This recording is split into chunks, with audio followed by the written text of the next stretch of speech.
Et puis Fabrice Mollier, donc toi tu es le directeur général adjoint de tout ce qui est TF1 Pub, mais marketing, stratégie, innovation. Hein. Donc tu es au cœur de beaucoup de choses. On démarre avec Fabrice. L'argent d'abord. Et oui, des fois, parfois ça finance pas mal de choses quand même. Hein. Très bien. Fabrice, c'est une grosse régie, 300 personnes. Oui. Souvent, on n'y pense pas en fait à TF1 Pub, mais tu peux nous expliquer rapidement un panorama de ce que vous faites? Oui, bien sûr. Donc nous, déjà, en fait, notre nom nous associe bien sûr à la chaîne TF1, qui est le premier média en France. On vend aussi d'autres chaînes. On fait de la radio, c'est moins connu. On vend les Indés Radio, qui est un 130 radio en France. Et puis, bien sûr, depuis plus de 10 ans, on est sur le digital. Avec nous aussi une mue qui allait du PC vers le mobile et la tablette, qui sont aujourd'hui très consommés sur des contenus vidéo premium sur TF1. Et puis, on parlera d'LCI tout à l'heure, mais LCI s'est relancé complètement directement sur tous les écrans. Et donc, on commercialise tous ces contenus vidéo.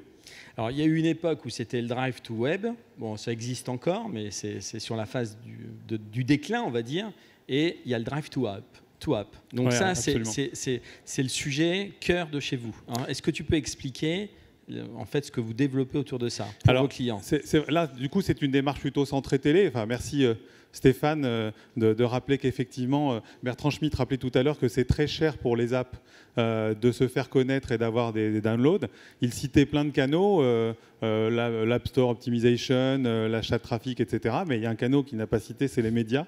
Et effectivement, il y a quelques années, d'ailleurs, Presse Ministère est client télé, pas encore chez nous, mais client télé aussi. En fait, on est passé d'une démarche où nos clients étaient quand même plutôt la grande conso. Donc nos démarches d'efficacité, c'était d'expliquer que quand on faisait de la pub, ça vendait des yaourts. Et puis, effectivement, il y a 2 ans, on a lancé une démarche Drive to Web. Et en fait, ça nous a permis de faire une mue dans 2 directions. La première, c'est d'apprendre à parler d'autres langages. En télé, on parle de GRP, de contact, d'écran, de coût GRP. Et aujourd'hui, dans l'économie du web ou des apps, ce n'est pas du tout les KPI qui sont utilisés. On parle de coût à la visite, de coût au téléchargement, de parcours client. Et donc, on a fait une mue vers ce type d'indicateurs pour parler à nos clients dans leur langage à eux et non pas dans le nôtre. Donc ça, c'était la première mue. La deuxième, c'était d'être dans une logique d'efficacité de la télé. Et donc, effectivement, on a commencé par le Drive to Web. C'est assez récent, hein, avec tout un tas d'outils qui nous permettent de montrer que quand on fait de la télé, ça génère des visites, des contrats d'assurance, des parcours, etc. Et on a aujourd'hui un coût par visite qu'on peut faire écran par écran. Il y a 6 mois, on a fait cette mue vers le mobile avec Apani. Et donc maintenant, on peut faire du Drive to App et regarder quel est l'impact des campagnes télé sur le téléchargement d'appli. Est-ce que c'est accessible à tout le monde, ça ? Apani ou en fait, oui. Alors aujourd'hui, on accompagne nos clients. On a encore peu de clients là-dessus. Donc on les accompagne et grâce justement au reporting qu'on fait avec Apani, on peut leur expliquer quel est le ROI, puisqu'on va jusque-là. Compter, c'est bien, mais on regarder l'investissement, voilà, et c'est plutôt pas mal. Donc ça nous permet de convaincre d'autres clients. Et en fait, on fait effectivement des trackings et on voit que, je parlais d'un cas qu'on a fait il n'y a pas longtemps avec une app de sport qui s'appelle Freeletics, par exemple, qui se lançait.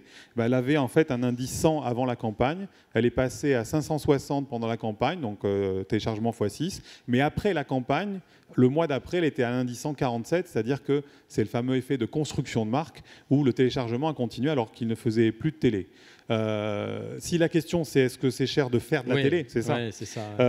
Alors ça dépend ce qu'on y fait, mais pour des constructions, des lancements d'app, on a des tickets d'entrée aujourd'hui où sur la TNT par exemple on peut faire des campagnes à 80K, 150K pour commencer à faire des présences en télé, ce qui rend du coup la télé parmi les médias finalement assez accessible par rapport à des coûts qu'on a vus tout à l'heure.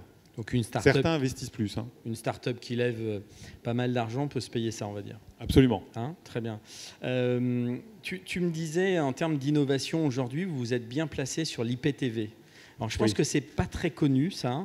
Enfin, qui connaît l'IPTV dans la salle ? Quand même, si. Oui, quand même. Alors, tu peux rappeler ce que vous faites ? Alors effectivement, en France, on a une particularité, c'est qu'on a presque un foyer sur 2 qui reçoit la télé par une box. Donc depuis des années, on travaille avec tous les opérateurs.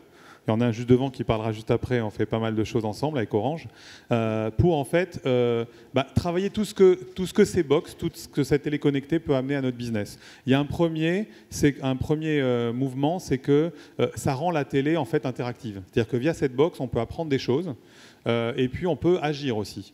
Donc on va annoncer dans quelques jours quelque chose avec Orange d'ailleurs. Donc je ne peux pas en parler, mais on va transformer cette box en télévision un peu plus intelligente via la data qu'on va récupérer des box. On a commencé à le faire sur le PC.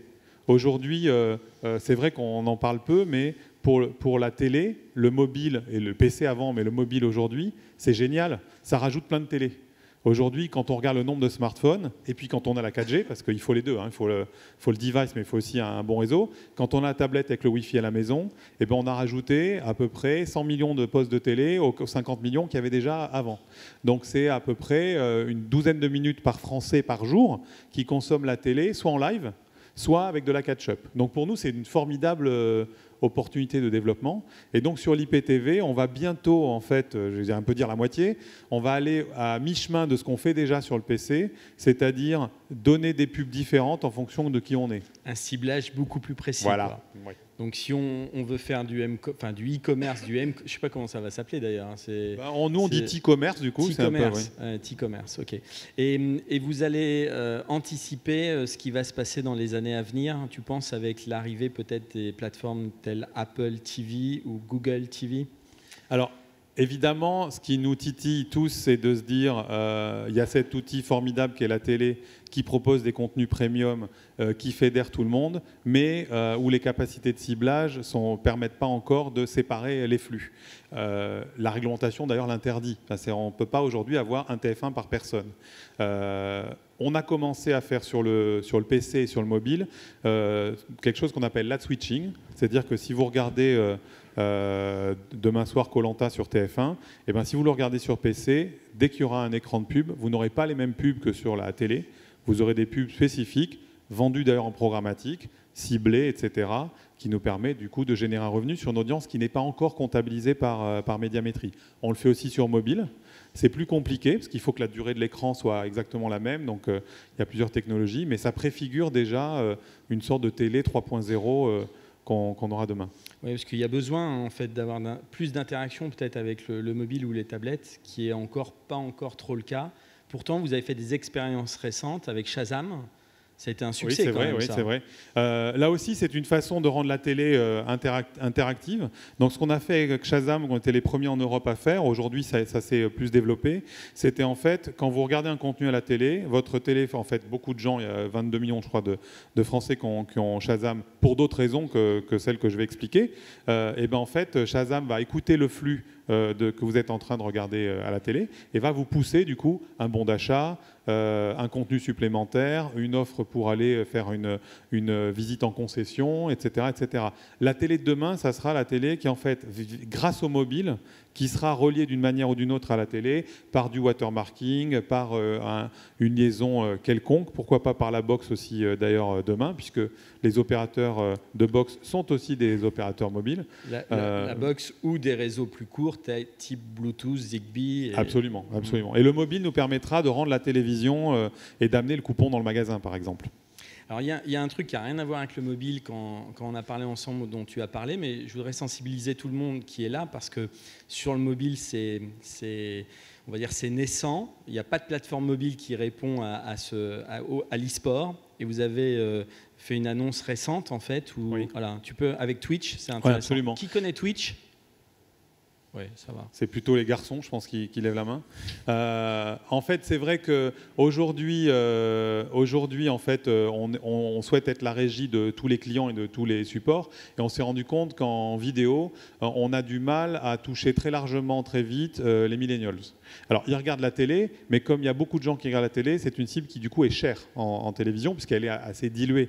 La meilleure façon de toucher un 15-24 ans, c'est par exemple, je reparle de Koh-Lanta, j'en parlais tout à l'heure, d'être demain dans Koh-Lanta. Mais vous allez avoir après plein de gens en plus que vous n'avez pas forcément envie de cibler. Donc en fait, en régie, on cherche des inventaires toujours dans notre positionnement premium. Donc on a fait un mouvement il y a quelques mois en travaillant avec un MCN qui s'appelle Finder, qui est aujourd'hui par exemple le numéro 1 en France sur la beauté. Alors là, pour le coup, on va être plutôt sur les jeunes femmes. Et donc, il nous manquait un positionnement sur les jeunes hommes. Et donc, on a signé avec Twitch, donc, qui est le leader mondial du e-sport, et donc, dont nous sommes la régie depuis une semaine. Ça démarre d'ailleurs très fort. On les package avec notamment des séries US, c'est-à-dire des contenus premium. Et ça va vraiment dans notre ADN, qui est d'être sur des contenus engageants, premium. L'utilisateur moyen de Twitch passe 1h30. La session, c'est 1h30. Donc, c'est un film, quoi, en fait. C'est pas du tout les chats sous la douche. Ouais, c'est vrai. Alors sur mobile, sur l'e-sport, c'est difficile d'y jouer parce que les jeux, c'est pas praticable sur mobile, c'est généralement de gros PC, etc. Par contre, les joueurs ont des habitudes d'usage avec le mobile. Ils utilisent les messageries pour se parler entre eux, puisque ces équipes, si on prend League of Legends, c'est 2 équipes de 6 joueurs, et ces gens discutent sur le mobile ou alors regardent les résultats. Alors, je ne sais pas si Apani suit ce qui se passe sur le e-sport, mais c'est un phénomène mondial impressionnant, quoi. Bertrand, vas-y, micro. Il a son propre micro pour intervenir à tout moment. Oui, complètement. C'est un sujet qu'on regarde. On a Amazon, qui est un de nos plus grands clients aussi, qui est la société qui a acquis Twitch. Donc, clairement, oui, il y a un gros mouvement. En plus, après, il y a d'autres choses que la vidéo, parce que dans l'e-sport, il y a tous ces services FanDuel et autres qui se sont lancés aux États-Unis sur la côte Est, qui étaient un peu à risque à un moment. Ça a l'air de repartir mieux. Donc c'est tout à fait quelque chose qu'on regarde. Et je dirais, pour sauter sur ton point, Fabrice, c'est vrai qu'aujourd'hui, on ne monitore pas ce qui se passe sur le trafic qui est généré à partir de la pub télé, mais on est heureux d'avoir des partenariats comme le tien. Et ce qu'on a vu, c'est qu'il y a un vrai impact. C'est que certains ne pensent pas encore à la télé pour les apps, mais je pense que c'est en train de dramatiquement changer. Si je prends le marché japonais, qui a été le plus avancé sur ce sujet-là, je crois que 7 des 10 apps les plus grosses sur le marché japonais, c'était l'année dernière, faisaient de la pub de façon massive à la télé, et c'était une part critique de leur stratégie d'advertisement, si ce n'est la part la plus critique.